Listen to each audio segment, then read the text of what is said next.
You may have heard, but a fan team has made a Mega Man version of the Mario Maker idea called MegaMaker.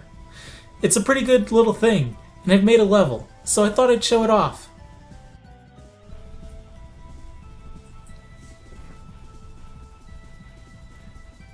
I immediately start this level off introducing the main mechanic of this level, the little spring things. I have also included an expert jumping puzzle here that requires you to jump at the exact edge and then do a slide to get the E-Tank. It introduces the mechanic in a safe area and encourages the player to experiment with the mechanic and gain a level of mastery.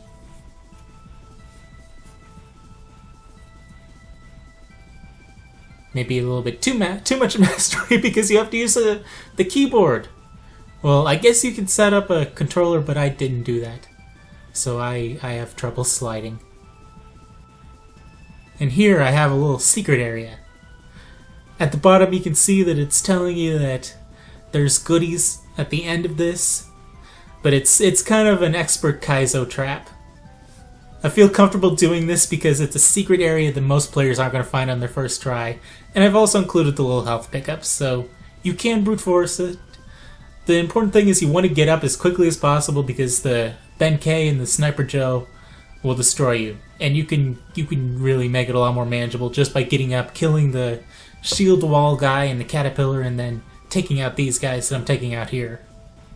And then it's just pretty much an expert level type of play you have to do to take out the guys on the top.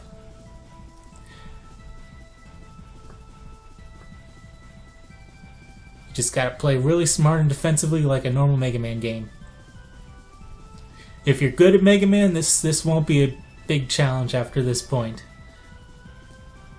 You just have to be really good with your timing and take your chance to shoot and not hang at the top of the ladder.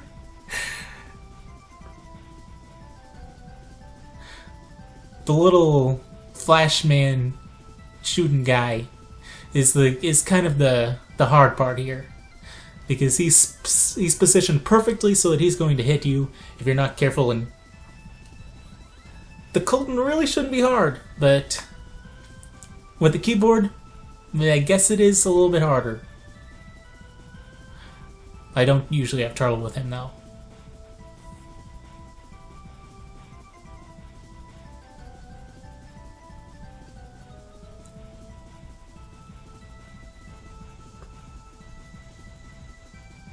You can usually just wait for the back guys up here and then take them down. I want to get that health though, just to make sure I'm full. I mean, I won't really need it because I could have done the rest of this section without any trouble. And unlike me, you want to wait for him to turn around because he's going to hit you if he has his back facing you. You just gotta drop down, hit him, get back up when he's doing his little spear shield thing. And then Sniper Joe, it's just a normal Sniper Joe. Just wait for him to get his shield down and then you hit him with a charge shot.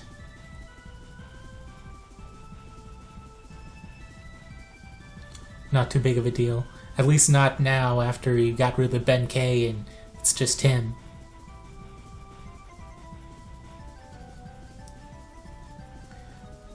See, I played really recklessly there, and I think I still could have gone without that one little health pickup. And here you have your big thing where you can fill up on all the goodies. You can get all your energy tanks and be prepared for everything. You can also get an M-tank. You could have used a lot of weapons in that room too. That would have made stuff a lot easier. There's even some stuff that I've included that can totally destroy the room. It's not even a challenge anymore. But you can only carry one, so there's not really a point in getting a bunch of M-tanks. And now to do this part properly. It's just a really simple thing that introduces the mechanic with an enemy. And then there's the little hiding cannon guy that is well telegraphed. And here, if you just keep going, you're gonna get hit. You want to wait at the bottom and then have go up when the little spear things are going across the screen. And this is the introduction of a minor mechanic and the ability to squish a caterpillar.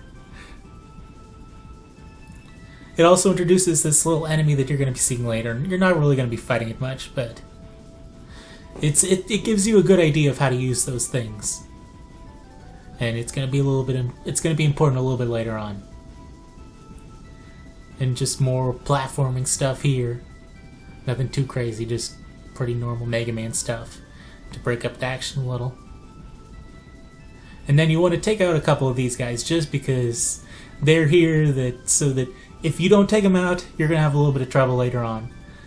And you can fight the chunky dude guy there and then take out the other two, but it's not really that big of a deal. You can just do that kind of jump. And then you can take out this guy and get moving on before they fire again and you have to dodge again.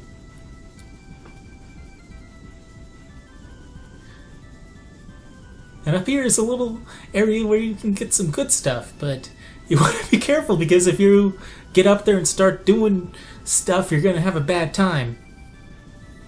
That's why you don't just go up ladders and do stuff immediately. Both in games and in real life. And this is just kind of a what is the word I'm looking for here?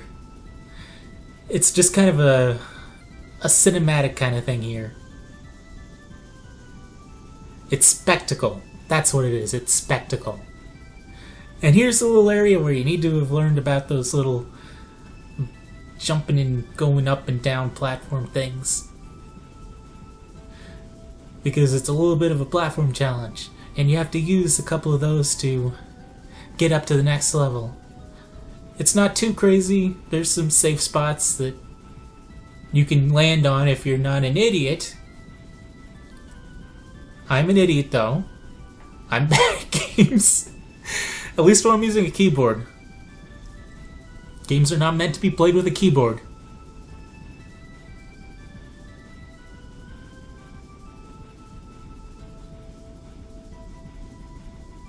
Okay, so let's do this right this time.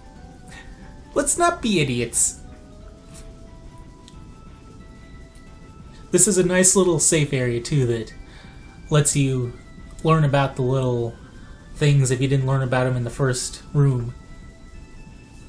Which you probably would have learned about them because it's a good teaching moment for new players to get really good at the challenge. Get really good with the mechanic. And this is probably the hardest part of this platforming challenge, but it's not really that hard. You just gotta know how these Windman platforms work, and then you get up and it's pretty easy. You just don't wait for it to fall on the spike, you just go up the ladder. The spike is a little indicator of how far the platform is going to go, too. This room isn't too hard, it's just introducing Colton on this little spring things. To show you that enemies can be on the springs too, and that makes things crazy. And I really like this room. This room is my favorite room to go through. It's not too hard, but it's just fun.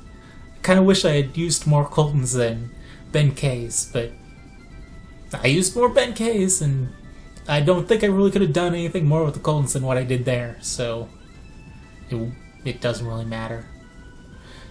And you can fight that little ball propeller wind guy thing to get an E-tank. Though if you went through the little Kaizo challenge thing, it's not too big of a deal. And here you just gotta have a general idea of how they're going to shoot. It's not too hard if you take a few seconds to get good at recognizing how long it takes them to shoot. You can get up pretty easily without taking damage. But even so, you can usually just tank a hit if you have to. But you don't have to tank a hit. It's designed to reward smart play and good skill, and you can also take care of that Benkei without too much trouble, but I like tanking him. I mean, I'm already at the boss. If I didn't know this level, I probably would have played more competently there. But I knew I was at the boss, and I'm safe. I also had a checkpoint like right a couple screens ago. I probably shouldn't have done that. I don't know why I did that. And now you're in the boss room. Something that most Mega Man games don't have. Big boss rooms. And you also have springs for the boss. See, everything comes together here. I also included some energy pellets here so that you don't have to worry about experimenting with weapons and running out of the weapon energy for his weakness. It's kind of like the whole Mega Man X thing where they always give you a little health pellet before the final boss and your weapons automatically refill, except I can't make the weapons automatically refill. But it just keeps it so that you don't reach a point of where you're kind of stuck. Now I have the little bottom section as a sort of way for less experienced players to cheese this boss. I mean, you still have to be careful about the little fire guys shooting fire stuff out. But it's a pretty safe area where you can use some cheaper items like this to take him down.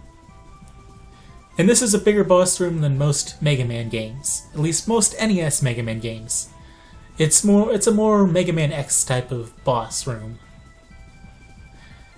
And at this point he's being pretty easy. He's just attacking from here, being really easy to dodge with all that time that I have to dodge, and now he's coming for me, so I'm gonna go hide, because I'm a coward. Not really, I usually fight him head on, but I'm trying to demonstrate the whole thing where you can hide down here if you aren't good at Nightman, which Nightman's pretty easy. There's a little bit of randomness to him. Sometimes he won't jump after you, but when he does jump after you, he always jumps in the exact same way. He's always going to jump right to where you are, so you just have to move a little bit. He's not a tough boss.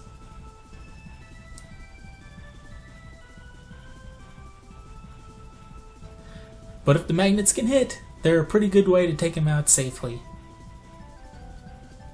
In this case, I used my M-Tanks, so I have to fight him head on, like a real person. Or I can just use this. I gave you lots of options to take him out safely. There's even the whole gravity thing, which actually can cause an interesting glitch that makes him really easy because he just freezes in place. But you shouldn't use that glitch because it totally makes him a joke. And that takes out the fun of it. So that was the Benkei Platoon, led by Nightman. And my first level. If you want to download it, here's the code. Or, well, you don't download it, you play it online. If you want to play it online, here's the code. Oh yeah, that little part at the beginning where the Benkei was standing on that tower mountain kind of thing, that was an allusion to the cover of Mega Man 6.